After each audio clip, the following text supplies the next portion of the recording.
I love you. Diwali की उस रात कुछ ऐसा हुआ कि जितना शोर घर के बाहर मच रहा था, उतना ही शोर मेरे मन में भी हो रहा था। मुझे आज खुद पर यकीन नहीं हो रहा था। क्या मैं वही राहुल हूँ जो कल था? कल तक सब ठीक था। फिर आज क्यों मुझे कुछ भी अच्छा नहीं लग रहा था? आज मैं अपनी ही नज़रों में गुनाहगार हो गया था। किसी ने सही कहा है, आप दूसरे की नज़र में दोषी होकर जी सकते हैं, लेकिन अपनी नज़र में गिरकर कभी नहीं जी सकते। मुझे आज भी रोशनी से उतना ही प्यार था जितना कल था, लेकिन मैंने फिर भी उसका दिल तोड़ दिया। मैं आज बहुत बड़ी कश्मकश से गुजर रहा हूँ। मुझे समझ नहीं आ रहा है कि मैं क्या करूँ। मैं गलत नहीं हूँ, फिर भी खुद को गुनहगार मान रहा हूँ। क्या दिल सचमुच दिमाग पर इतना हावी हो जाता है? प्यार की शुरुआत जितनी खूबसूरत होती है, उसका अंत उतना ही डरावना होता है। मैं रोशनी से 2 साल पहले मिला था। क्यों मिला था, इसका मेरे पास कोई जवाब नहीं है, क्योंकि उससे मिलने की कोई वजह मेरे पास थी ही नहीं। जहाँ तक सवाल है कैसे मिला था, तो इसका जवाब भी बड़ा अजीब है। मैं एटीएम से पैसे निकाल रहा था। उसके हाथ में पहले से ही इतना सारा सामान था कि उसको पता ही नहीं चला कि कब उसका एक बैग वही रह गया। मैंने फिर उसको एक्सक्यूज़ मी कहकर पुकारा और कहा, आपका बैग वही रह गया था। बस, यहाँ हुई थी हमारी पहली मुलाकात। अपने बैग को सही सलामत देखकर वो खुशी से ऐसे उछल पड़ी मानो किसी ने आसमान से चांद भले ही ना सही, लेकिन कुछ तारे तोड़कर ला दिए हों। लड़कियों का खुशी में इस तरह का बर्ताव करने वाला फंडा मुझको आज तक समझ नहीं आया। उसकी मधुर आवाज़ में थैंक यू के बदले जब मैंने इट्स ओके कहा, तो बदले में जवाब नहीं, सवाल आया। और वो सवाल था, आपका नाम? मैंने भी थोड़े स्टाइल से, थोड़ी शराफत के साथ अपना नाम बता दिया। राहुल। नाम तो सुना ही होगा। ओह, मेरा नाम रोशनी है, उसने मुझसे हाथ मिलाते हुए कहा। भैया कनॉट प्लेस चलोगे? मैंने आश्चर्य से उसकी तरफ देखा। ये सवाल उसने मुझसे नहीं, बल्कि साथ खड़े ऑटो वाले से किया था। नहीं मैडम जी, मैं तो यहाँ एक सवारी को लेकर आया हूँ। यहाँ उनका 5 मिनट का काम है, मैं उन्हीं को लेकर वापस जाऊँगा। ओह, मायूसी से रोशनी ने कहा। मैंने मन में सोचा, पूछूं या नहीं। अब जब इंसानियत निभा रहा हूँ, तो थोड़ी और निभाने में मेरा क्या चला जाएगा। जी दरअसल मैं भी कनॉट प्लेस ही जा रहा हूँ, लेकिन मुझे थोड़ा आगे जाना है। अगर आप कहें तो मैं आपको वहाँ तक छोड़ सकता हूँ, मैंने रोशनी की तरफ देखते हुए कहा। उसका जवाब हाँ में था। ये उसकी ज़बान से पहले उसकी आंखों ने कह दिया था। मैंने उसका बैग कार में रखा और उसके लिए कार का दरवाज़ा खोला।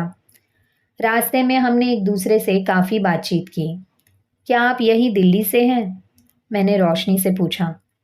नहीं, यहाँ तो मैं अपने चाचा जी के घर आई हूँ। उनकी बेटी यानी मेरी दीदी की शादी है, इसलिए आज मैं शॉपिंग के लिए आई थी, रोशनी ने मुस्कान के साथ कहा। कमाल है, दिल्ली जैसे शहर में अकेले शॉपिंग, जबकि आप दिल्ली की है भी नहीं, मैंने आश्चर्य से पूछा। अरे नहीं नहीं, दिल्ली मेरे लिए बिल्कुल भी नया शहर नहीं है।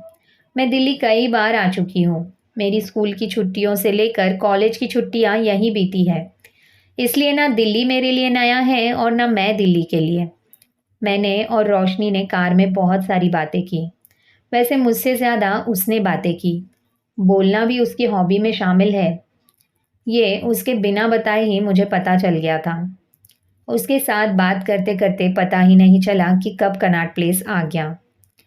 थैंक यू सो मच, रोशनी ने कृतज्ञता व्यक्त करते हुए कहा। प्लीज़ यार, मैंने कोई बड़ा काम नहीं किया है। मैं यहाँ तक तो आ ही रहा था, तो सोचा आप भी वहाँ तक जा रही हैं तो क्यों ना लिफ्ट दे दूँ। और आपके साथ तो बात करते हुए रास्ते का पता ही नहीं चला कि कब कनॉट प्लेस आ गया, मैंने उसकी तरफ देखते हुए कहा।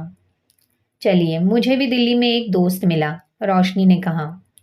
अच्छा, अगर हम अब दोस्त बन ही गए हैं, तो मेरी अपनी इस नई दोस्त से कब और कैसे बात हो पाएगी, मैंने रोशनी की तरफ देखते हुए पूछा।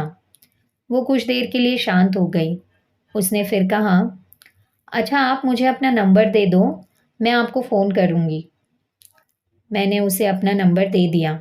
रोशनी ने मेरा नंबर अपने मोबाइल में सेव कर लिया और बाय कहकर चली गई। मुझे खुद पर गुस्सा आ रहा था कि मैं भी तो रोशनी से उसका नंबर ले सकता था। अगर उसने फ़ोन नहीं किया तो? चलो कोई बात नहीं, मैंने खुद को सांत्वना दी। उस दिन मेरे पास जो भी फ़ोन आ रहा था, मुझे लग रहा था कि ये रोशनी का होगा, लेकिन किसी और की आवाज़ सुनकर मुझे बहुत झुंझलाहट हो रही थी। मुझे लगा कि रोशनी सच में मुझे भूल गई है। वैसे भी किसी अनजान शख्स को कोई क्यों याद रखेगा? और अगर उसे सच में मुझसे बात करनी होती, तो वो मुझे भी अपना नंबर दे सकती थी। अगले दिन सुबह मैं ऑफ़िस के लिए तैयार हो रहा था कि अचानक मेरे मोबाइल पर एक मैसेज आया। Hello, I am Roshni. Message देखकर मेरी खुशी का तो ठिकाना ही नहीं रहा। मुझे यकीन ही नहीं हो रहा था कि उसने मुझे मैसेज किया है। मैंने तुरंत उसे मैसेज का जवाब दिया। तो आखिर आ ही गई याद आपको अपने इस नए दोस्त की। उधर से रोशनी का मैसेज आया।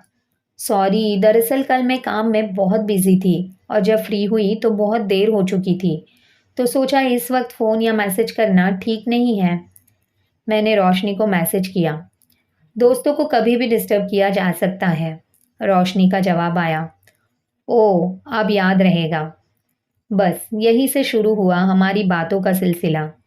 जहाँ मुझे अभी कुछ देर पहले तक लगता था कि अब शायद ही उससे दोबारा मिलना होगा, लेकिन कभी-कभी आप जो सोचते हैं उससे थोड़ा अलग होता है। रोशनी की बड़ी बहन की शादी मेरे ही ऑफिस के कलीग से थी। जब ऑफिस के मेरे दोस्त ने मुझे शादी का कार्ड दिया, तो शादी की बिल्कुल वही तारीख और जगह को देखकर मैं समझ गया कि हमारी दूसरी मुलाकात का वक्त आ गया है। पहले तो शायद मैं शादी में ना भी जाता, लेकिन अब सिर्फ और सिर्फ रोशनी से दोबारा मिलने के लिए जा रहा था। मैंने झट से उसे मैसेज किया। मैं भी तुम्हारी दीदी की शादी में आ रहा हूँ। रोशनी का जवाब में मैसेज आया। लेकिन राहुल, मैंने तो तुम्हें बुलाया ही नहीं। उसका मैसेज देखकर मुझे बहुत हंसी आई। मैंने मजाक करते हुए लिखा, तो? उसका जवाब आया, तो क्या? मतलब तुम बिना बुलाए आओगे? किसी ने पूछ लिया तो? मुझे बड़ी हंसी आई। मैंने अपनी हंसी रोकते हुए उसे फ़ोन किया। हेलो रोशनी, मैंने हंसते हुए कहा। तुम बिना बुलाए आओगे शादी में? रोशनी ने एक सांस में कहा। हाँ, तो मैं डरता हूँ क्या किसी से? बस मैं आ रहा हूँ, मैंने थोड़ा उत्साहित होकर कहा। लेकिन किसी ने देख लिया तो? रोशनी ने बेचैनी के साथ पूछा। मैडम, दिल्ली है दिल वालों की, ये कहकर मैं हंस दिया। लेकिन मेरी हंसी को उसकी हंसी का साथ नहीं मिला, तो मैंने सोचा अब राज पर से पर्दा हटा देना चाहिए। मैंने कहा, अरे बाबा डरो मत, मैं बिना बुलाए नहीं आ रहा हूँ, बाकायदा मुझे इनविटेशन मिला है आने का। ओह, कहकर रोशनी ने गहरी सांस ली। तो अब तो खुश हो तुम? मैंने रोशनी से पूछा। हाँ, बहुत। रोशनी की आवाज़ में उसकी खुशी साफ झलक रही थी। उस दिन बारात के साथ जैसे ही मैं मेन गेट पर पहुंचा, तो बस मेरी निगाहें एक ही शख्स को ढूंढ रही थी। वहां पर बहुत सारे लोग मौजूद थे, लेकिन रोशनी नहीं थी। काफ़ी देर तक जब इधर-उधर देखने के बाद भी मुझे रोशनी नहीं दिखाई दी, तो मैंने उसके मोबाइल पर कॉल की। कहाँ हो तुम? मैं कब से तुमको इधर-उधर ढूंढ रहा हूँ, मैंने बेचैनी से पूछा। ओह! पर क्यों? हुँ? उसने चिढ़ाते हुए कहा। मैंने भी उसको चिढ़ाते हुए कहा। ओह! ठीक है। फिर लगता है हमारी वो मुलाकात पहली और आखिरी थी। अरे क्या हुआ? बुरा लग गया क्या? अच्छा बाबा मैं आ रही हूँ, उसने हँसते हुए कहा। लेकिन तुम हो कहाँ? मैंने रोशनी से पूछा। जनाब, पीछे मुड़कर देखिए, रोशनी ने हँसते हुए कहा। मैंने पीछे मुड़कर देखा तो बस देखता ही रह गया। हल्की गुलाबी रंग की साड़ी में एक लड़की मेरे सामने खड़ी थी। हाँ, वो लड़की रोशनी थी। उसके खुले हुए बाल, हाथों में साड़ी की ही मैचिंग गुलाबी चूड़ियाँ, आज वो बहुत खूबसूरत लग रही थी। आज मुझे दो बातों का पता चला। पहला ये कि लोग ये कहावत क्यों कहते हैं कि मानो कोई अप्सरा ज़मीन पर उतर आई हो, और दूसरी बात ये कि शादी में लोग क्यों दूल्हे की सालियों के दीवाने हो जाते हैं। मैंने उसकी तरफ देखकर कहा, जी आप कौन? मैं तो रोशनी से मिलने आया हूँ। आपने देखा उसको? उसने बड़ी बेबाकी से कहा। मेरी शक्ल भूल गए क्या? मैं ही तो रोशनी हूँ। मैंने उसकी तरफ अचरज भरी निगाहों से देखकर कहा, जी आप नहीं, आप झूठ मत बोलिए। वो इतनी खूबसूरत है ही नहीं जितनी आप हैं। रोशनी ने गुस्से से घूरते हुए कहा, ओह तो तुम मेरी बुराई कर रहे हो। मैंने कहा, नहीं नहीं, मैं तो आपकी तारीफ कर रहा हूँ। वो दिन मेरे लिए बहुत खुशी का दिन था। मैंने रोशनी के साथ बहुत एंजॉय किया।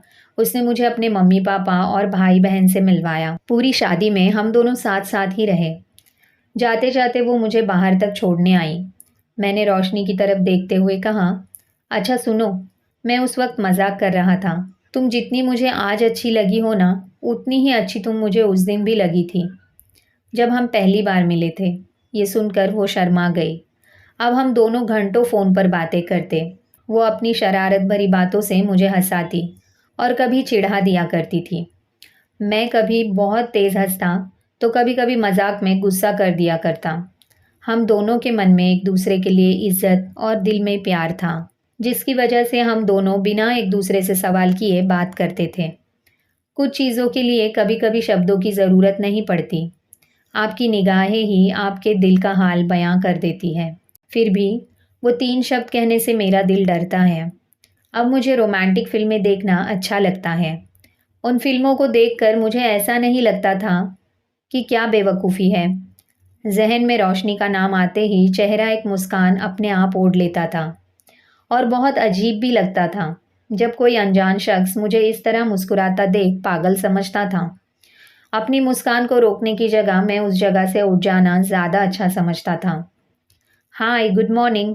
आज ये मैसेज रोशनी की तरफ से आया। हमेशा की तरह आज भी मैंने रोशनी को फ़ोन किया, लेकिन आज पहली बार उसने मेरा फ़ोन नहीं उठाया। मैं पूरे दिन उसका नंबर मिलाता रहा, लेकिन उसने मेरा फ़ोन नहीं उठाया।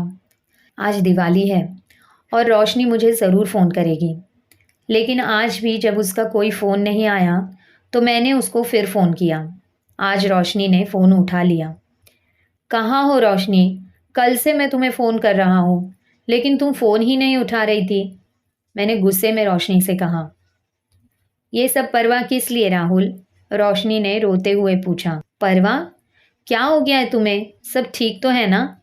और तुम रो क्यों रही हो? मैंने बेचैनी से रोशनी से पूछा। प्लीज़ राहुल, मुझे मेरे हाल पर छोड़ दो। कानपुर मेरी शादी की बात चल रही थी, इसलिए बुलाया गया था। लेकिन तुम्हें तो कोई फ़र्क नहीं पड़ता। तुम्हें तब भी कोई फ़र्क नहीं पड़ा था जब मैं उस दिन रेस्टोरेंट में तुम्हें घर वापस आने की बात कहने आई थी। रोशनी एक सांस में बोले जा रही थी, मानो कई दिन से अपने दिल पर रखा हुआ बोझ हल्का कर रही हो। तुम्हारे लिए मैं कभी कुछ थी ही नहीं राहुल। शायद ये सब बोलने का कोई हक नहीं है मुझे, और ना ही कोई फ़ायदा। शायद अब हम कभी नहीं मिल पाएंगे। अलविदा। ये कहकर रोशनी ने फ़ोन रख दिया। मैं एकटक फ़ोन को देखे जा रहा था। जो रोशनी हमेशा खिलखिलाती रहती थी, आज वही फूट फूट कर रो रही थी। इसलिए आज मैं खुद को गुनहगार मान रहा था। लेकिन अब मैंने फ़ैसला कर लिया था कि मैं अपनी रोशनी को और नहीं रुलाऊंगा। मैं जान चुका हूँ कि रोशनी भी मुझे उतना ही प्यार करती है जितना कि मैं उससे करता हूँ। मैंने फ़ैसला कर लिया कि मैं कल सुबह ही ट्रेन से कानपुर जाऊंगा। आज की ये रात बस किसी तरह सुबह के इंतज़ार में गुजर जाए। मैंने अगली सुबह कानपुर की ट्रेन पकड़ी। 10 घंटे का ये सफ़र मेरे लिए मेरे जीवन के सबसे मुश्किल पल थे। मैं नहीं जानता था कि रोशनी मुझे देखकर क्या कहेगी, कैसा महसूस करेगी। इंतज़ार की घड़ियाँ खत्म हुई। मैंने जैसे ही रोशनी के घर पहुंचकर उसके घर के दरवाजे की घंटी बजाई, तो रोशनी ने ही दरवाज़ा खोला। रोशनी मुझे देखकर चौंक गई। मैंने रोशनी को गले लगा लिया। मुझे माफ़ कर दो रोशनी, सारी मेरी ही गलती है। मुझे हमेशा यही लगता था कि अगर मैं तुमसे अपने दिल की बात कहूँगा तो तुमको हमेशा के लिए खो दूँगा। मैं भूल गया था कि मैं कहकर नहीं, बल्कि खामोश रहकर तुम्हें खो दूँगा। रोशनी की आंखों में आंसू थे। उसके घर के सभी लोग वहाँ मौजूद थे। मैंने रोशनी की आंखों में आंखें डालकर कहा, कल तक मुझ में हिम्मत नहीं थी, लेकिन आज मैं तुम्हारे प्यार की खातिर यहाँ आया हूँ। आई लव यू रोशनी। बोलो तुम दोगी मेरा साथ? मैंने अपना हाथ रोशनी की तरफ बढ़ाते हुए कहा। रोशनी ने अपना हाथ मेरे हाथ में रखते हुए कहा, आई लव यू टू। आज रोशनी और मेरे इस फैसले में उसके परिवार वालों का आशीर्वाद भी शामिल था। फ्रेंड्स, अगर आपको ये कहानी अच्छी लगी हो तो इसे ज़रूर लाइक और शेयर करें। चैनल को सब्सक्राइब करें। Thanks for watching.